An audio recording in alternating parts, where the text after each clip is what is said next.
Hello and welcome to Written Words. I'm Helen and this is the first in a new series of videos for this month on a subject which I'm discovering is actually rather large. We're going to explore the theme of birds in literature. We're going to look at some examples of how birds are used in literature, why they're used, why they're such useful devices in literature, and how we can use them in our own writing too. There are so many examples of birds in literature that it was difficult to choose just a few. So here are just a few of the ones that I like particularly myself. My first example is a book that I've mentioned before, but it's one of my all-time favourites. It's Callanish by William Horwood, and it's a short book but a very beautiful one about birds. Most of the characters in the book are birds, the main one being a young golden eagle called Cregan, who doesn't remember much about his homeland. He only has very vague memories of where he came from in the Scottish Highlands because he's spent most of his life in captivity in London Zoo. The main human character in the book, who is ever present but barely speaks, is a man called Mr. Volsky, and Cregan's life in captivity mirrors Mr. Volsky's past as a prisoner of war. So some of the themes that are central to this book are freedom and captivity. Another book on the subject of birds that I really enjoyed was H is for Hawk by Helen MacDonald. It's a memoir in which the author describes how, following her father's death, she spent a year training a goshawk. And goshawks are apparently notoriously difficult to train. And as she builds a relationship with the bird, which she calls Mabel, she also reflects on her relationship with her father. And this helps her come to terms with her grieving and her mourning over the loss of her father. The book also regularly refers to another book by T.H. White called The Goshawk, which is also a memoir about the author's attempt to train a goshawk. It's a very beautiful read and I highly recommend it if you are interested in birds at all. There are also plenty of books that are not specifically about birds, but they feature birds as a way of reflecting moods or themes or providing clues or reminders, silent commentary and all sorts of other things too. For example, Stephen King's The Dark Half, where sparrows are ominous harbingers of doom and they foreshadow what is going to happen in the story. Another book which features birds quite a lot is Charles Dickens' Bleak House. There are all kinds of references in the book to all kinds of birds, and they help with the storytelling in all kinds of ways. One particular passage in the book which I really enjoyed was when Dickens introduces the character Mr. Boythorn. Mr. Boythorn is a larger-than-life character in many ways. He's physically large, but he's also a very loud character with very strong opinions on almost everything. In this particular scene, we're also introduced to his pet canary, who is everything that Mr. Boythorn is not. So the device of using the canary as a contrast adds a very amusing note to the character portrait.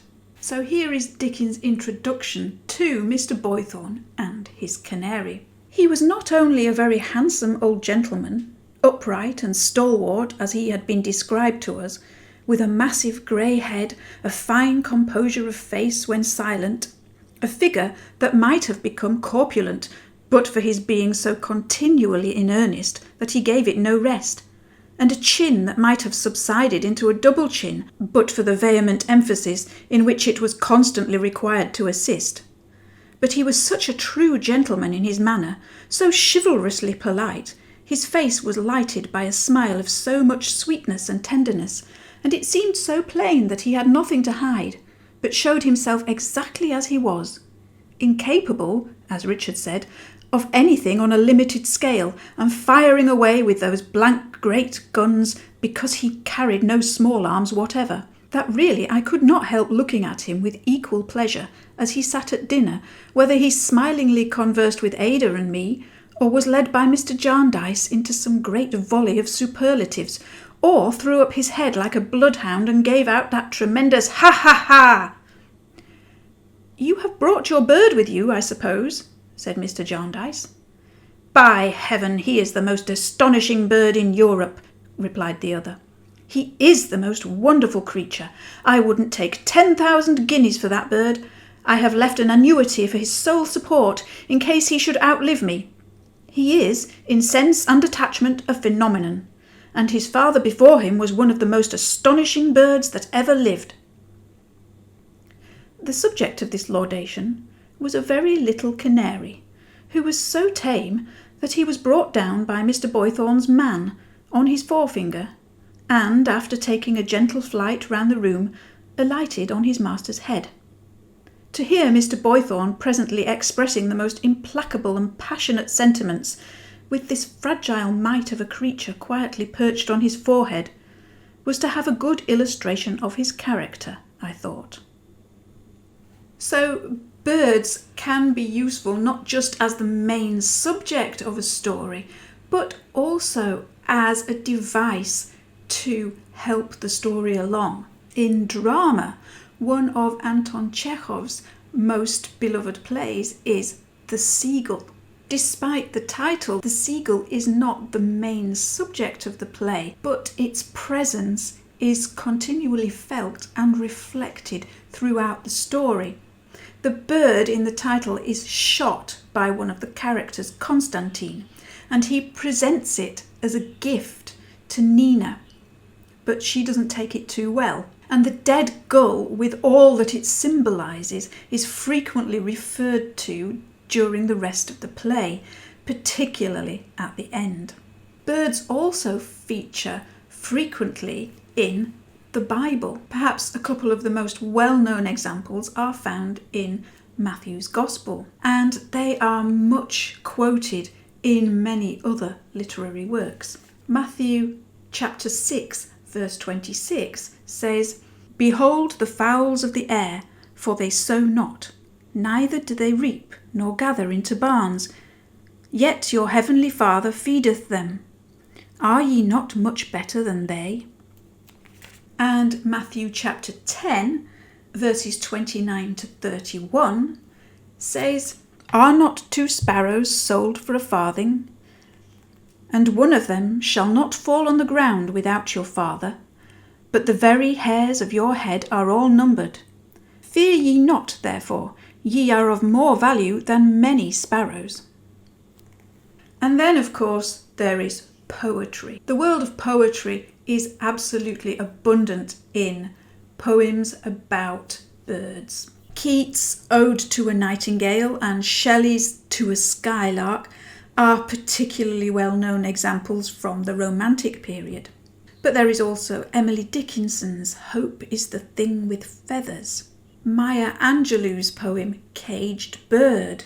She also wrote a novel called I Know Why the Caged Bird Sings, which uses the metaphor of the caged bird to talk about humans in captivity as well. The Raven by Edgar Allan Poe takes a slightly different view of birds. The raven in this very long poem is something much more sinister. It's a very chilling, spine-tingling story.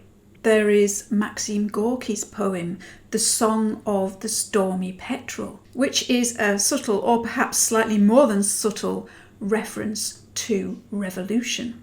And Charles Baudelaire's poem, The Albatross, is also an iconic poem in French literature. So why are birds so popular in literature? Birds can fly, birds can sing beautifully, and birds are quite different to humans. So Their ability to fly means that they lend themselves very well to metaphors relating to freedom. Or, on the other side of the coin, when we put them in cages and deny them the ability to fly, then they are useful metaphors for the lack of freedom and captivity. They can also represent music, often a very heavenly, celestial kind of music because of their beautiful song. They can also be passive observers, like the fly on the wall. Because they can fly, they literally have a bird's eye view on what is happening. So they can be very useful devices for adding commentary to what is going on in a story. And because they're very different to humans, that otherness is a very useful thing. Their gaze is inscrutable, so we don't really know what they're thinking. And their language is unintelligible to us, so we don't really know what they're saying to each other, which lends itself to all kinds of contexts, in particular the horror context, because they could be an unknown threat or an ominous presence because we don't understand them fully. There are also lots of birds in ancient myths and legends and fairy stories. The phoenix and the firebird are still popular today and are still being used by writers, composers, filmmakers, and so on today. Aesop's well-known fables are still read and loved today, many of them about animals and in particular birds. These are just some of my favourite examples of birds in literature, but there are of course many, many more. Do you have a favourite literary bird? If so, what is it? And why do you like it? This video is just an introduction to the theme of birds in literature, which, as I mentioned at the beginning, turns out to be much, much vaster than I had originally imagined. Coming up in the next few videos, we're going to look in more detail at more examples of birds in literature. We're going to take a look at two aspects of working with poetry. We're going to look at the process of translating a poem, and we're going to pick apart the process of writing a poem. And there will also be the usual language focus and writing prompts for you to have a go at incorporating birds in your writing too. Thank you very much for joining me in this video. I look forward to seeing you in the next one. And in the meantime, happy writing.